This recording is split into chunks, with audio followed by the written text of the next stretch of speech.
every Sunday or on Fridays, either you go to the mosque or you go to church. And those are platforms that you can use without spending any money. And I will also engage with the leadership. Remember, as I told you earlier, I have been married to a politician for close to 20 years, and I have been there. So persuasion comes from the members of parliament. They are the ones who, once they appear in a place, members come, people come. So we'll use that opportunity to ensure that we pass our agenda to the forums that members of parliament have. I know the agenda desks which are there at the police stations. And as far as I'm concerned, they're not very effective. Because a person who has had a challenge with being battered will not be very happy or not easy to go and report such a thing in a police station. Especially if the policeman who is dealing with gender issues is a man, if the person is a man. I propose that we have gender desks being manned by a woman and a man, and possibly transfer them to hospitals, so that when you go to hospital, you report. Mr. Speaker, as much as I agree with the nominee that there's gender-based violence, but it can be on both sides. There's also violence from women to men. So the police must be careful. There's not only women who are being by rights or being molested. Mr. Speaker, she has mentioned that. That's why she has said actually that you have a policeman and a policewoman. Yes. So that if Junette is beaten by the wife, at least he can go to hospital. Thank you, member, for that. So I was saying it is important that we move it to hospitals, because once a person has a challenge, they're able to go to hospital, be treated, report, be treated, and also have psychosocial support, because these cases are very bad. You report and you do not get treatment, you don't get psychosocial support, you go back home. That is why most of them after that commit suicide. So it is important to have a desk that have all those things, the treatment, the reporting, and the psychosocial support. There is also a gap in the Evidence Act. It does not address gender-based violence issues. It talks about homicide, but there is no femicide. So it is important that we amend so that it is specific, because if you go to a police station, they take your evidence based on homicide, which is general, killing of a person. But gender-based violence cases and femicide should be very, very specific in the Act. Sorry, Honorable Speaker. I almost referred to you as Chair, Honorable Speaker. And I remember the obvious. Madam Hannah, are you then proposing that we should redefine homicide to femicide, or isn't both is a killing of a human being, whether it is female or a man who has been killed? So if the gap you see is in a definition, what I wanted to hear from you at the policy level as a cabinet secretary in charge of this ministry, what are the policy proposals that you would push through? And I hear what you're saying about legislative amendments. That might be a policy proposal, but I don't know whether defining femicide and homicide changes the fact that a human being has been killed. It is policy proposals that would, for instance, working with GA officers, National Government Administration officers, the National Police Service officers, other government agencies, to even educate girls from a young age in schools how do you handle relationship issues? How do you handle people who are being mean to you, people who are expressing violence, even verbal violence to you? That's what I wanted to hear, but I see you now delving onto definitions in law. Whether it is femicide or homicide is a killing. And I don't know, you're the lawyer, I'm not a lawyer, but both are killing. And I don't know whether it is right to kill a man and wrong to kill a woman. Both is murder. Let me first define what femicide is. We know it. Yes. Just tell us what you are being asked. And you see, you are focusing on post-violence interventions. We are more interested in prevention of such violence. You will help society better. So the question is, I'm sure you know something about the ministry you have been nominated to. When you get there, what policy interventions or changes or innovations will you bring on board to stem gender-based violence? Don't focus on how you'll handle people who have been bastardized and beaten up and battered and so on. Thank you, Mr. Speaker, sir. I see the solutions to be coming from the locals.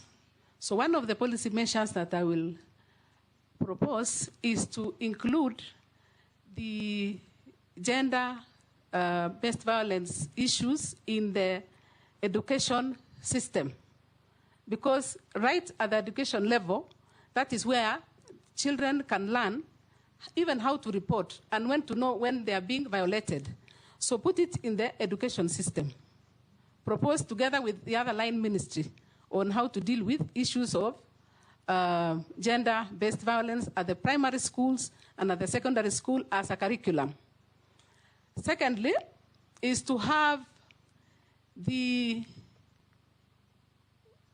education of the locals on why they should not be, why they should protect. For example, the boys, they should protect their sisters. And the men should know how to live with their wives. So those are family issues, and we can come up with a policy on educating the masses. The question of Koech. Thank you, Mr. Speaker, sir. Member Koech asked me where have the other people, my predecessors have failed in terms of funding. They have not failed. I think the issue was budget cuts because of to ensure that the exchequer, the money is distributed across. But there are some pertinent issues that have to be dealt with, which cannot wait. For example, these cases of gender-based violence cannot wait. When I saw the case of Gala, the girl at Wajir, the way it was reported that she was calling, and she was calling the mother, there was no help coming from even the leaders and the authorities. So this cannot wait. We can't push the budget of these gender-based issues. Those are the ones that should be prioritized because it is sanctity of life. If you kill women, you have destroyed a whole family. If you kill girls, you have destroyed a whole generation. So they did not fail, but they need to be looked at and ensure that funding is given to those serious issues. So it's a matter of negotiating and ensuring that those particular ones, even if not all, at least they are taken care of. Naisula, question. Femicide and early marriage. Early marriage is brought about by patriarchy. These are men who give out their daughters because they want bride price. So the issues of early marriage should be curtailed at the point of education. Even women participate in giving away their daughters. They do, but they are it is the men who actually push. I come from such a community. Yes. It is the man who speaks.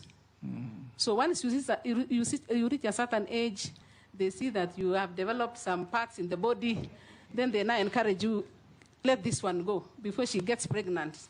So that one can be dealt with by involving both parents, the mother and the father, and even the brothers, on why the assistants should be allowed to continue with education, especially at the TVETs, so that even if you are in class 8 and you did not pass well, there are these institutions that you can go and learn. So that one should not be a reason for early marriage. Femicide. Femicide, as I said earlier, is a killing, intentional killing of women and girls. This one is brought about by, I see a lot of it is because of dependency. If girls were able to have economic power, they would not depend on the either gender. Sometimes you find them in places where they are exposed because they are trying to get alternative source of income.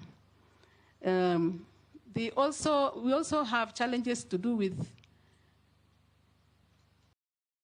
I've said education. Education, yes. If a woman is educated, chances are that they will avoid some of these challenges which are there in the society. So we need to encourage our girls. The girls who have been killed in Airbnbs are in universities. They're educated. They're educated, but those ones are looking for money. Yes. You know, a girl has many needs. Point of order. Point of order. Oh, yes, Yeah, point of order. Honorable Mishi. Honorable Chairman, it is not good to say that those girls are looking for money, and that is why they're brutally murdered. We have seen so many other women who have been murdered, and not in those circumstances. So it is very wrong to say that those women who have been found, they have been butchered, their body dismembered, put in a sack, that they were doing that for money. Taken. Naisula, you had another issue about the peace peace. Yeah, so that it's not just a security matter. Can you respond to that? Before responding to that, I had not finished answering the first question on what we need to do as far as femicide is concerned, is to have recovery centers, also have safe spaces where the girls can go to. The other the challenge that we also have is the system of reporting. Nominee, you are overflogging femicide. Thank you. I think members are not having any issue with that. Thank you. Answer her question on what intervention you can propose coming from a semi-arid but a bandit-prone area. That's what she asked you. Thank you. Thank you, Mr. Speaker, sir. And you are not just going to be a minister in charge of femicide. You are going to do many things. There's culture in it, there's arts in it, there's heritage in it. Thank you, Mr. Speaker, sir.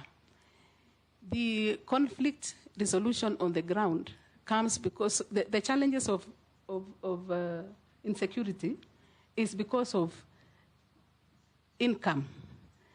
The cows which are stolen from Baringo, for example, are stolen because of bride price.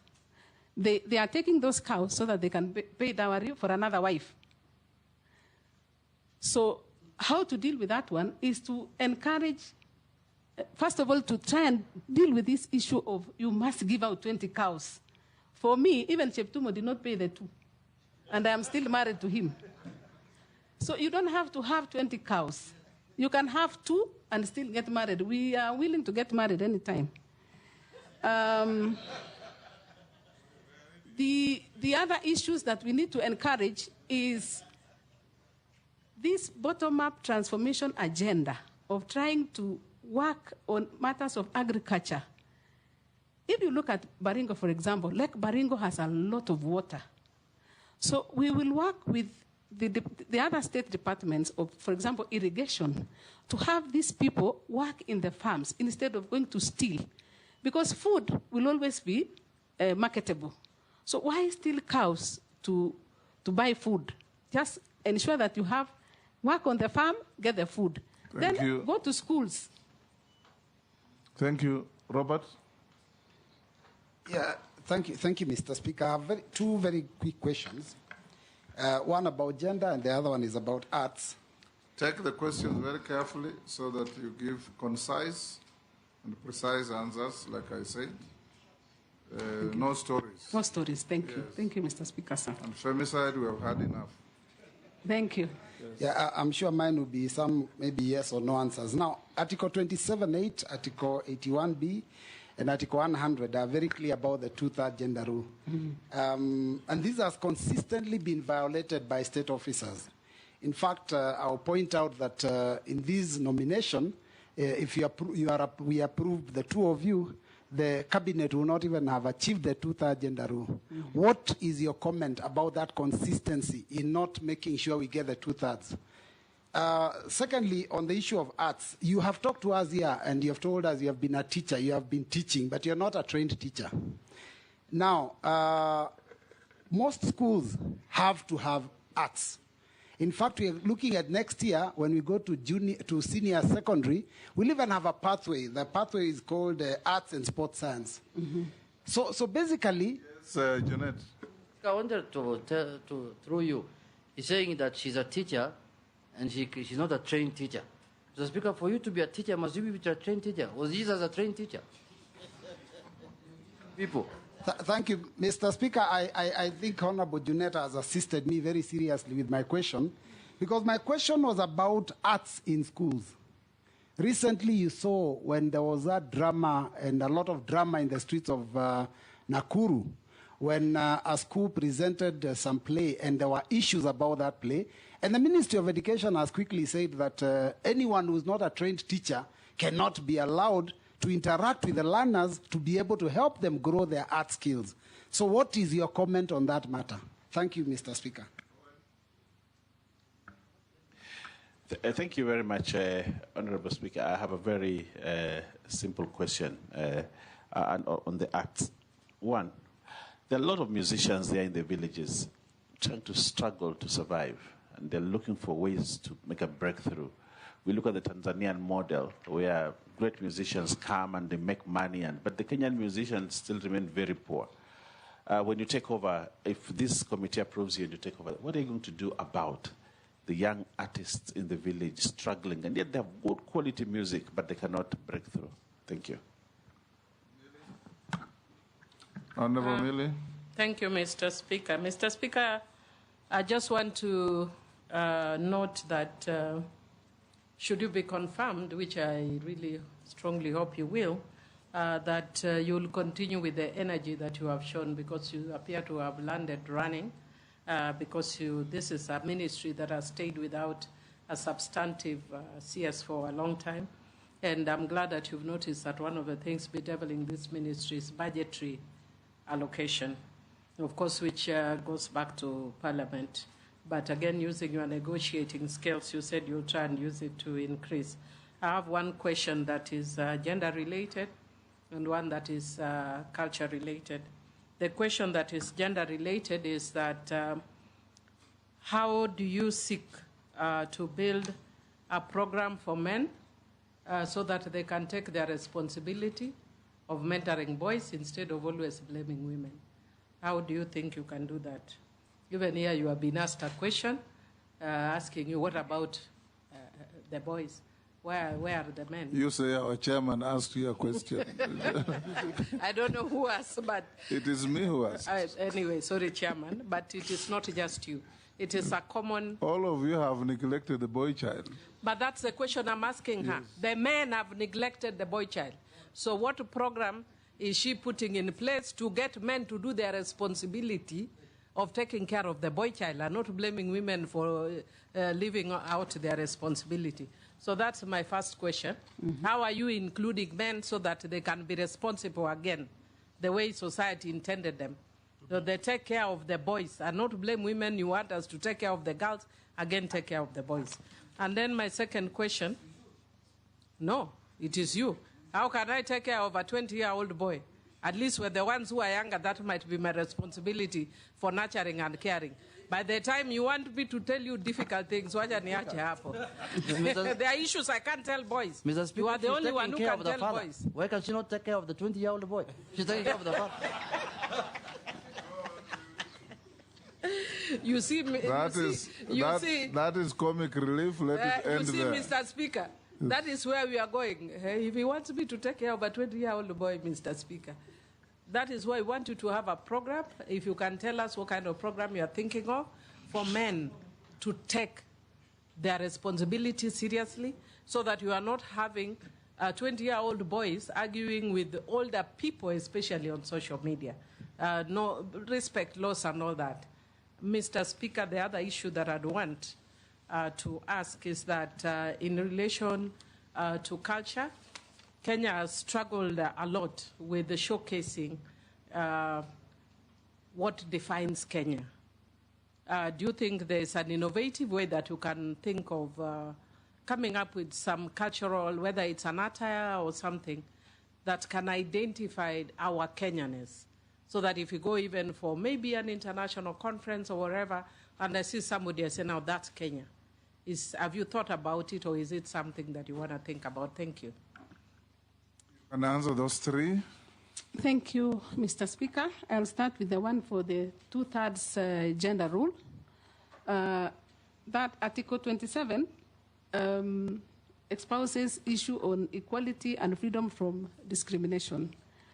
And particularly Article 27(8) provides that no 2/3, there should be no representation or in not more than 2/3 of either gender.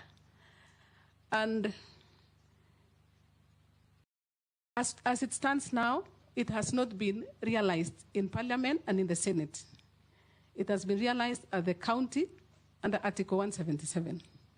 But the National Assembly Article number 97 and Article number 98 should be amended to bring top-up lists so that after elections, if you have less, allow me to say women for now, if you have less women, then you use the top-up list to add. The other thing that should be amended is the election laws, so that a party, when they bring from the ground, when they bring their lists, they should be able to comply with the 2/3 gender rule at the party level. Also amend the political... Point of order, Mr. Speaker. Yes. Yeah, so that you don't go around in circles, my question was specifically about the cabinet, which the president has an opinion and a responsibility to appoint, and it is not elected. What would you advise your appointing authority? We must comply with the Constitution. So there are no two ways about it. Yes. Yeah. The next one was the issue of arts. The issue of the non-teachers teaching. Non-teachers teaching. I am a trained teacher, not trained in a college, but I'm trained in life. Because if you are a mother, you can take care of other children. You don't need to take care of only of your children. So that which you know, use it. And I'm also trained in the local programs in the CED department. We have programs. And those programs, it is important for us to engage. So you don't just sit in an office and say, I can only... His last question was, do you agree with the Ministry of Education that non-teachers should not teach in schools?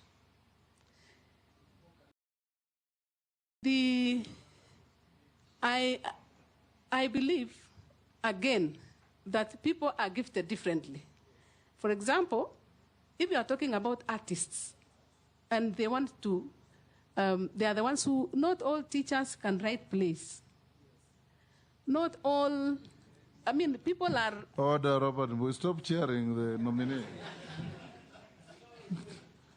So all you need to do is to have a proper engagement.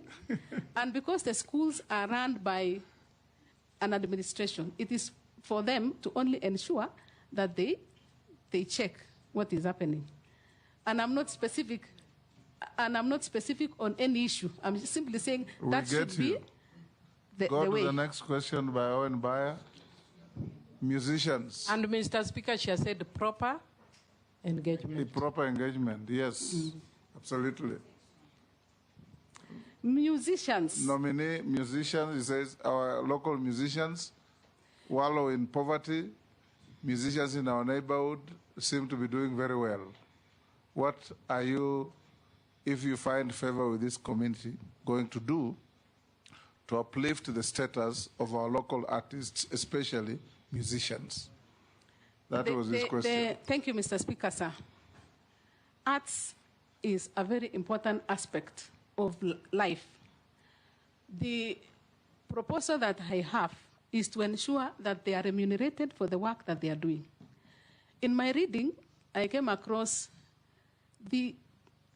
a case where the performers are doing their work, but the collective management organization collect their money, but they do not remit. So they collect 100%, but they remit only 10%. Meaning the people who are actually doing the work are not receiving their payment. So one of the policies that we are going to engage first, in fact, that should be a priority, is to ensure that we look at why are they retaining this money. They should be prosecuted. ESCC and these people who are ESCC and the DPP, we should all work together to ensure that any money that has been collected, if one is retaining, they should be able to release. Otherwise, it is not that they are not doing, they are doing a lot of work, but they are not getting paid for the work that they have done. The other proposal that I have is to engage the county governments, because most of the performances are done at the Kenya National Theatre, but we need to ensure that we have cultural days almost frequently in the counties, and they are organized the way you organize football teams. They should be, people should be engaging over the weekends. Artists are there, you pay, and then now from there they receive their pay. And that can only be done with the help and with coordination with the county governments. Go to Millie Odhiambo. Men are our husbands, and they are our fathers, and they are our brothers.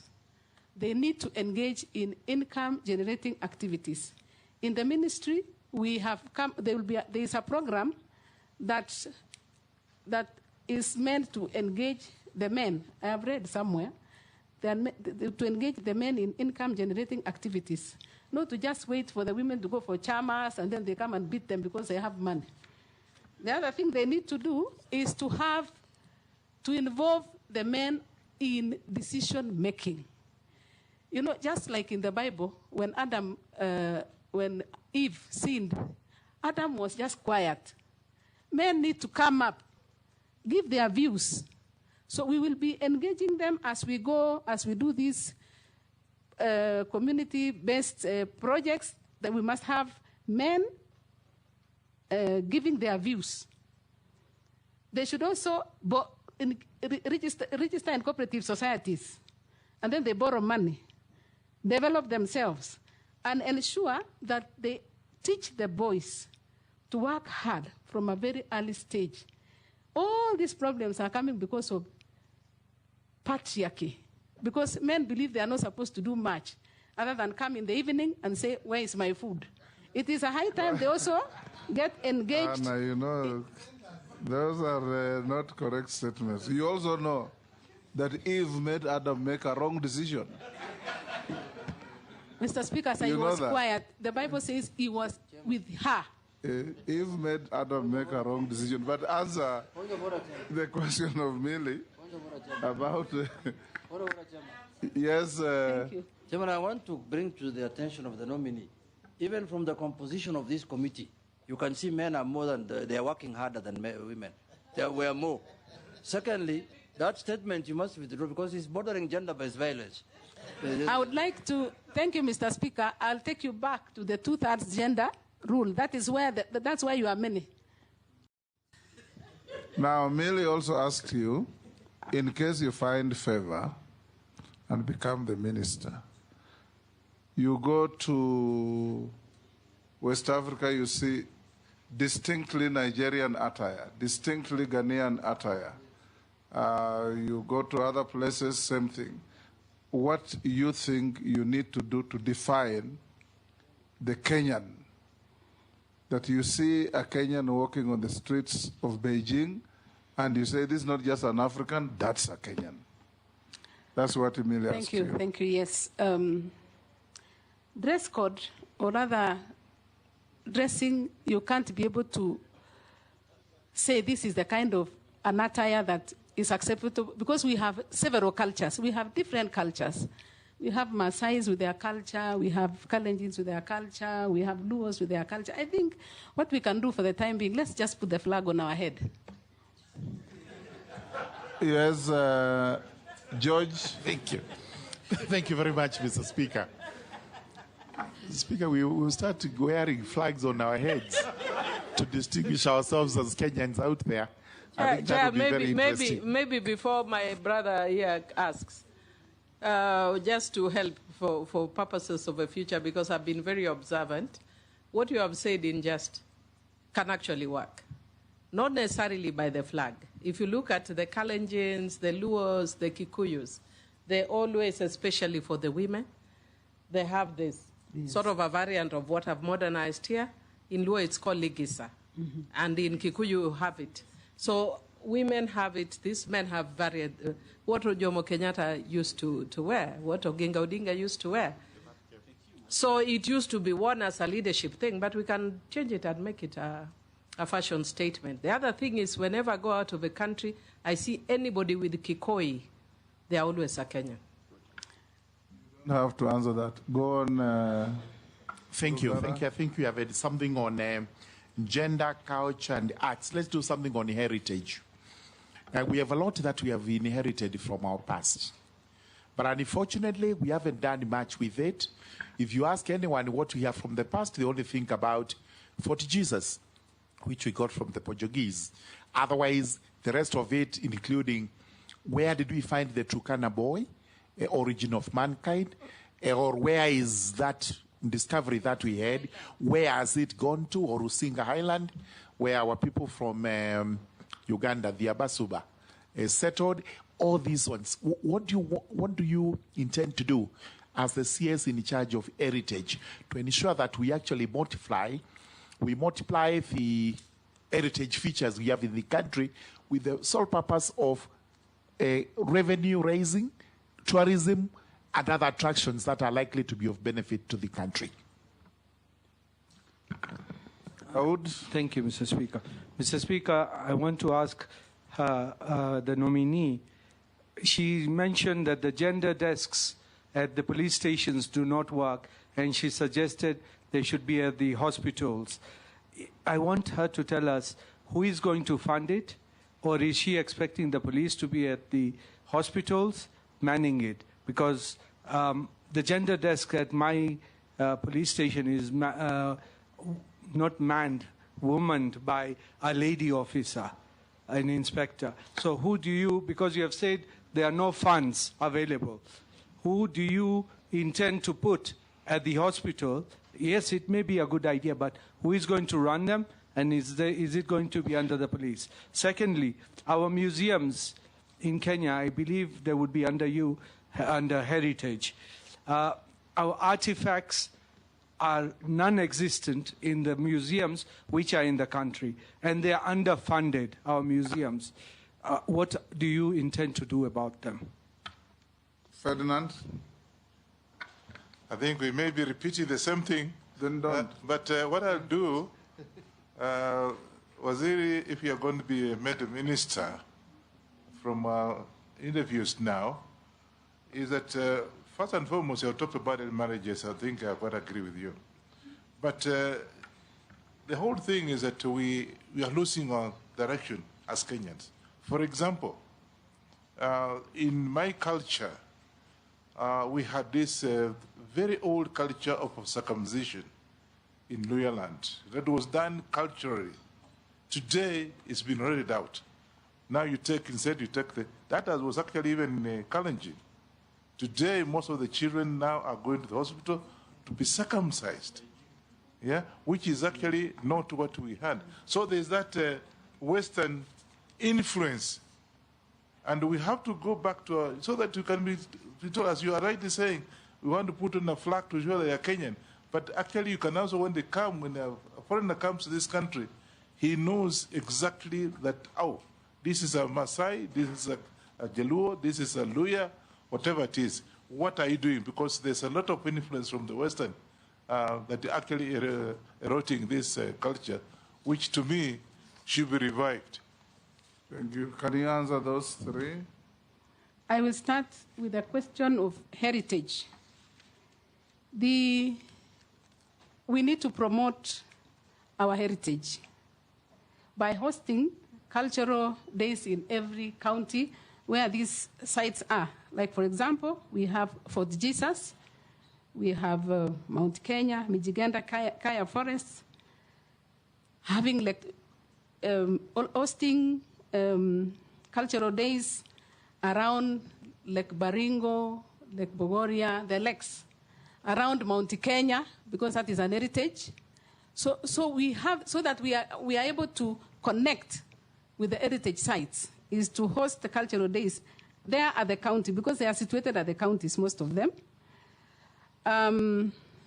We need to work with the Ministry of Tourism so that they are able to market, because they are the ones who come into contact with our tourists, so that they are able to give a boost in terms of marketing for the tourists to visit their heritage sites. We also can use the writing competitions, what we are talking about arts, engage the students to write essays, to write about our heritage sites, and also have Kenyans to know what they are and where they are. Most Kenyans don't actually know. And I'm one of them. I've never been to Lake Turkana at my age. So we should encourage Kenyans to know what is their heritage by visiting. I even propose that you should be holding also these kind of meetings in an heritage site. You must not come to a hall like this. We need to go down, because that way you are sensitizing. When they know the speaker is in Lamu Old Town, then all these cameras would be there, and that is a way of publicizing our heritage sites. I am also aware that there is a pending policy and legal framework on the Culture Bill 2014. The Museums, Heritage and Museum Bill is pending in Parliament. These are some of the legislations that they need to be concluded so that they comply with the Constitution. I will be appealing to the leadership of this House to ensure that they help us to get these bills concluded. So I think that's what I can say now on issues of heritage. Museums. She has not reached you yet. Go on. Go to Dawood's question. Our museums are empty. The artifacts are missing. There are museums in London, and museums in Berlin, and museums in Paris. What are you going to do to get them back? Some countries are doing so. That's Dawood's question, right? Yes. I think there's already a policy, or rather there is an engagement with the member states of those countries to ensure that they return our items. For example, in Baringo, there is they say it's the oldest man. Avoid the temptation to show the country that you are going to be a minister for Baringo. No, I'm just using that as an example. Yes. I'll not use another one. Talk about the whole country. That old person is, I'm told, is in Germany. It needs to be brought back to Kenya museums. In fact, the other day, the schools were here, and I asked them, one of our primary schools, where did you go? They said, we went to the Museum of Kenya. What did you see? They said, we saw a lion. And how can lions be there? They are not there. It is just those things and snakes. Yes. Actually, the things which are there are snakes. We are going to have an engagement as a department or as a ministry to visit the museum and come up with a solution. Because some of the things that they are saying is that they are understaffed. Again, they will go to the issue of there is no funding. Mostly they are talking about funding. So again, we'll have to see how we can get the funds, even if we engage with private, have a private partnership so that they can use it as the advertisement, but they finance bringing these issues which have been taken out of the country. Right. Go to... my point of order. Yes,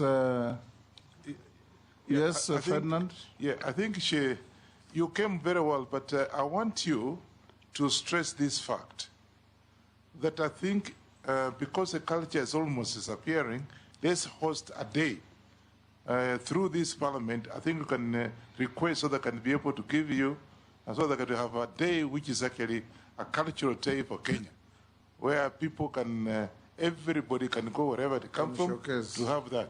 I think that's what I wanted to say. Mr. Speaker, she's not answered about the gender desks being in the hospital. Who is going to run them? Is it the Ministry of Gender or is it the police? And who is going to pay for it?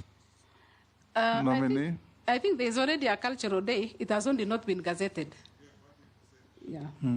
So we'll follow it up. Then the issue of the desks. Policemen and hospitals, they don't stay far from each other. Those are public utilities.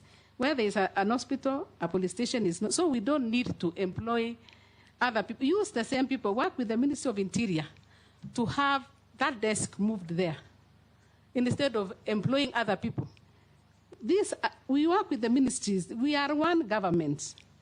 So if we want to deal with gender-based violence at the hospitals, it is just to ensure that we deal with all those things at once. The treatment, the reporting, and the psychosocial support. So it really doesn't have to be you train or you remove the policemen. In any event, even those policemen as we speak, they don't stay. After some time, they are transferred, and there is no suitable replacement like the way they do for teachers.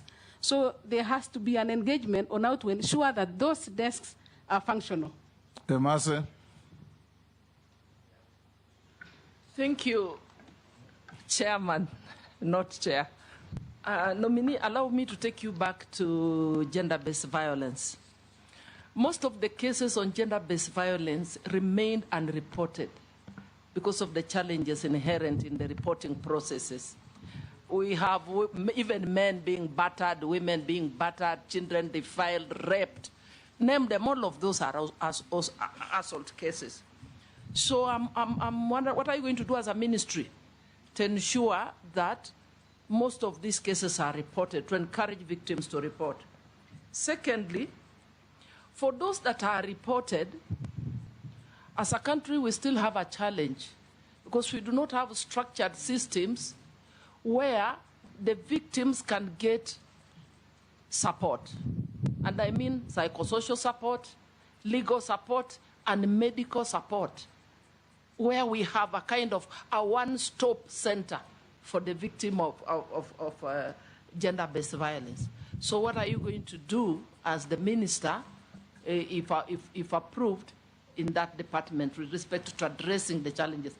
There are safe spaces in some counties, but there are some counties even without such kind of a facility, where such victims can be held shortly as this support is sought. Thank you. For those that they have challenges to operationalize. There is no money, there's no budget. So what are you going to do in your ministry to ensure that there is sufficient budget, and how will you address those challenges? She said she'll negotiate with you.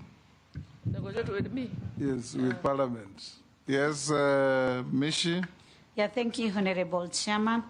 Honorable Chairman, I have two questions to Hannah Cheptumo. And my first question is on the issue of the girls.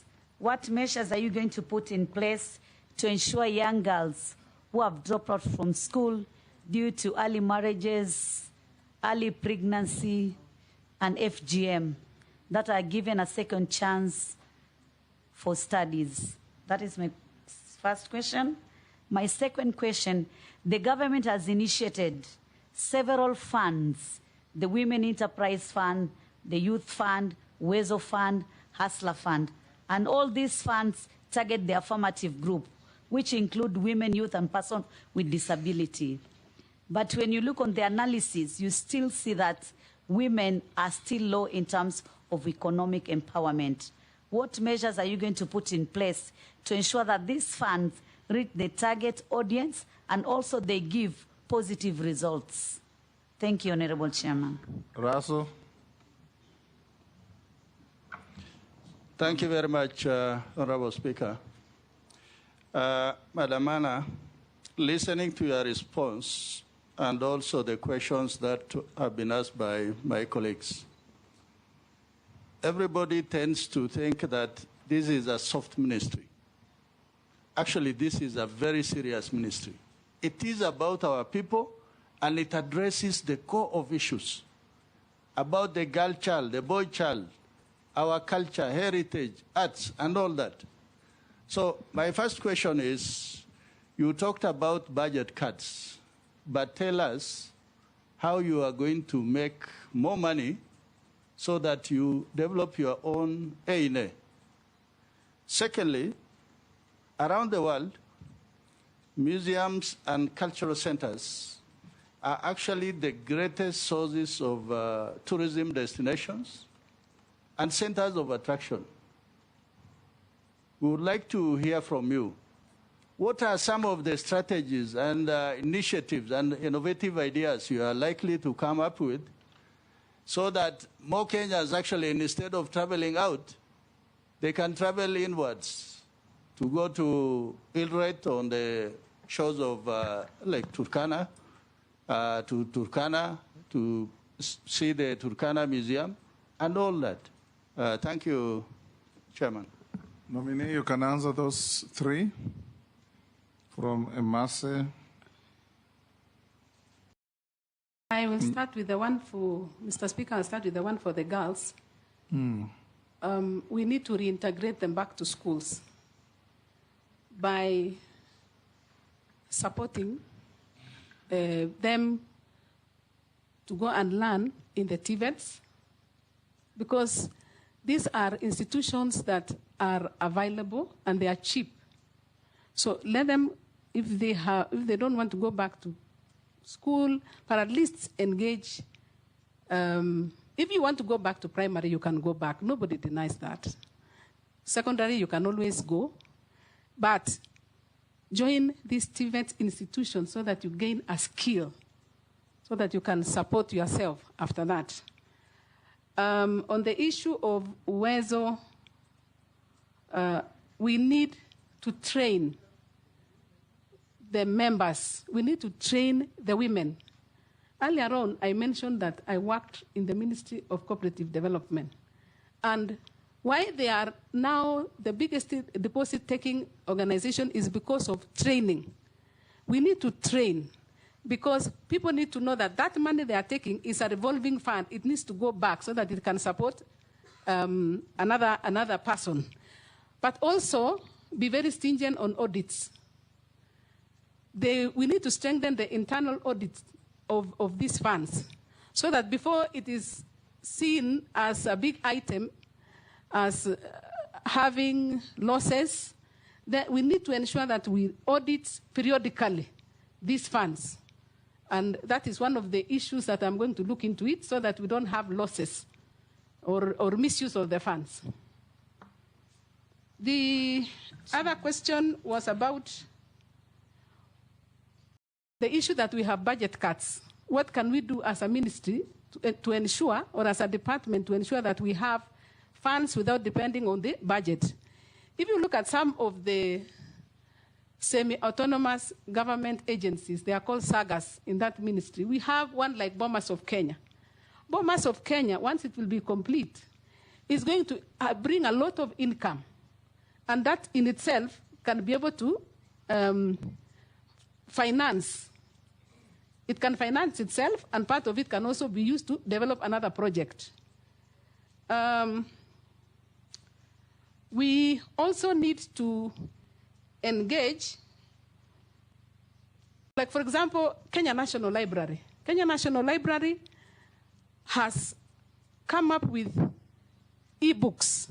And with those e-books, once you register, you pay, and then you can read those books. So that payment is actually going to support the work that is happening in that State Department without having to go to Treasury. So we are going to work with the same institutions that we have and ensure that they become income generating, self-financing. You look at the ones that can easily, they are the ones which can, like now the museums. If you really develop those museums and you work with the Ministry of Tourism to ensure that tourists come and they go to those sites, definitely we will have income being generated by those institutions. So we wouldn't have to depend on exchequer. What was the other question? The other question was from Mary Masse on a robust support program for GBV victims. Gender-based violence is, I said earlier, it is one of those functions or one of those vices that has to be eradicated completely. That one we have to negotiate for funds to ensure that we actualize the reporting system. We should have a reporting system that is very, very clear, so that once you have that violence. That point is made. She's asking, reporting will be there. It's a given at the police or any other government agency. How do you compensate the victims? That's what she asked. Isn't that so, Mary? I don't think so. You forgot what you asked? Speaker, I asked two questions. One, how she's going to encourage victims to report. Because the reasons why they are not reporting are known. One of it is cultural. One of it, you've just had no gender desk, whatever, or the gender desk is not friendly. Things like that. She has talked about that since she started. Okay, so, fine. Yes, the second one was on the support system for the victims. That's what I'm saying. Yes. On how to report, you have said that over and over. Now deal with assisting the victims through compensation and other things. What is your view if you are given an opportunity to be the minister? My view is to have these victims be integrated back to the society by way of involving them in income-generating activities. I think I'd even said earlier. Okay. Matungulu. Thank you, Chair, Chairman, Honorable Speaker. To the nominee, you have kept on telling us you'll negotiate. And I keep wondering, who are you going to negotiate with? Is it World Bank? Is it IMF? Is it negotiating to create more taxes? Who are you going to negotiate with? And let me disclose this, Speaker. She'll find us at the Committee of Sports, Culture and Heritage, whereby we'll be oversighting her. The bottom line is that it's true, the ministry itself has serious budget deficits. But there are serious interventions which I would wish to hear from you, whereby you can generate more money to that ministry. But who are you going to negotiate with? Gikaria, you came in late, introduce yourself, then ask no question. I can see you don't want to ask any. Gikaria David. Thank you. You can answer that from Honorable Mule. Who are you going to negotiate with? And where are you going to get money outside the budget lines? Thank you, Mr. Speaker, sir. We will negotiate with Parliament. Parliament are the ones who approve those budgets. So we will be submitting our budgets and we'll call on you not to cut our budgets. The man with the dagger is sitting there. I also think we can engage the private sector. These banks, they are willing to advertise their goods. So you engage them to sponsor some of the activities.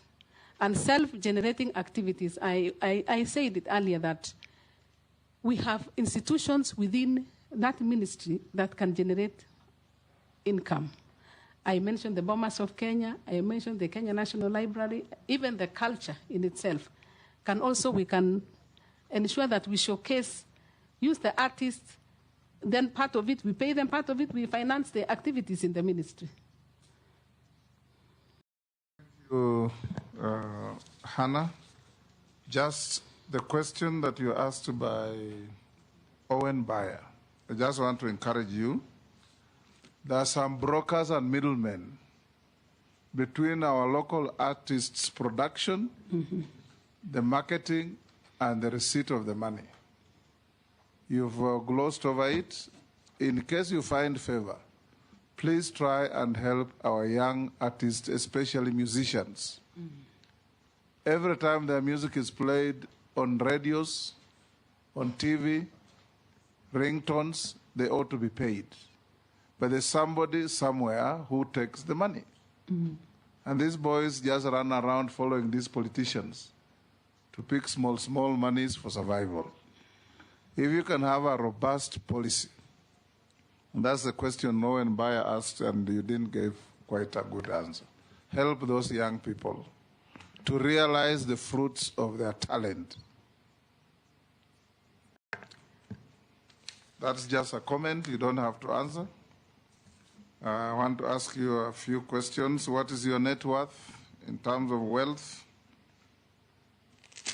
You said you have a law firm that makes profit.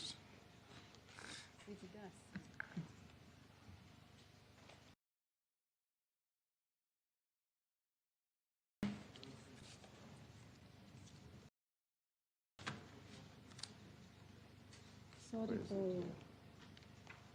It's true, I don't have money. The money I have belongs to my husband. Yeah. Now you are... And I have not done... We presume you to be the sole administrator of the estate. Succession. And by the way, Mr. Speaker, the part of what was supposed to be due to him has already been stolen. Pardon? Part of what is due to him has already been stolen in the cooperative. During the day we were having the burial. Yes. When we were having the church service. Yes. I was told that 250,000 was borrowed by him. When he was lying in state? Yes. So I was told, who is the older, who is having his phone? I said, I'm the one. So you are a beneficiary of corrupt dealings. I said, why? They said it is because he has borrowed 250,000 and it has already been spent. So it is less that. I will do the deductions. Yes. Minus the 2 cows. Before we get there, sorry, Hannah, members of the public have sent in a few questions. Some you have answered, but it's good to be fair to them. What will be your input in ensuring gender mainstreaming in Kenya, particularly in the public service? You have answered that. What measures will you put in place to ensure that gender-based violence against men is brought to an end? You have talked about that. Are you aware of the strategic development goals and Kenya's vision? And if yes, and if approved for appointment, how do you plan to align gender equality efforts with the goals of Kenya's Vision 2030? That you can answer. Are you able to answer that? I will. Okay. The next one is, What is your strategy to protect and promote Kenya's intangible cultural heritage, including indigenous languages, traditions, and customs? The next one is, the creative economy remains underfunded. How will you ensure support of artists and creatives, especially in film, music, and visual arts? I think we have talked about that in extenso. Kenya has many neglected cultural sites and monuments. What investment or restoration initiatives does your ministry plan to undertake? That you can touch on. What mechanisms will you put in place to enhance the inclusion of PWDs, the elderly, and other vulnerable groups in policy formulation? That is public participation. Given that culture is a devolved function under Schedule 4 of the Constitution, how will you collaborate with the county governments that you have talked about extensively?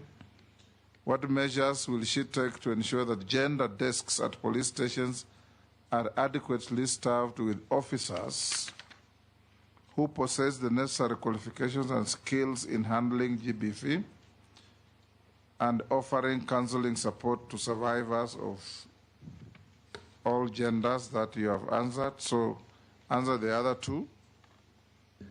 On strategic development goals and Kenya's vision. I will use an example, sorry to say so. The Bomas of Kenya is being developed because it was in the Vision 2030. So as a ministry, we'll ensure that every department or every sector is able to align itself with Vision 2030. I don't know whether I've answered that one. Do you think you have answered? I have attempted. Some questions you attempt, others you will deal with them as you get to the ministry itself. Yes. Yeah. Okay.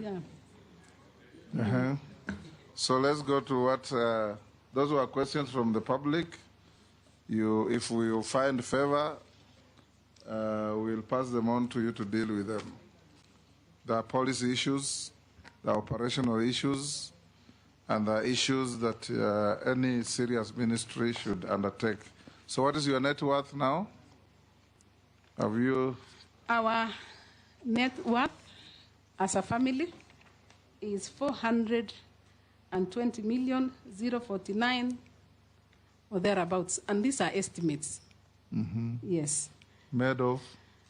Made of our residential house in Karen, which is about 100 million. We have a residential house in Nakuru, 15 million. I read all of them. It's very big. I read all of it, Mr. Speaker, sir. No, it's okay. Yes. We have it on our files. Okay. What is very big? You have seen it. It's very well tabulated. Have you ever been convicted of an offense in a court of law? No. No. Have you ever been adversely mentioned in any parliamentary committee report? No. Do you hold any office in any political party? No.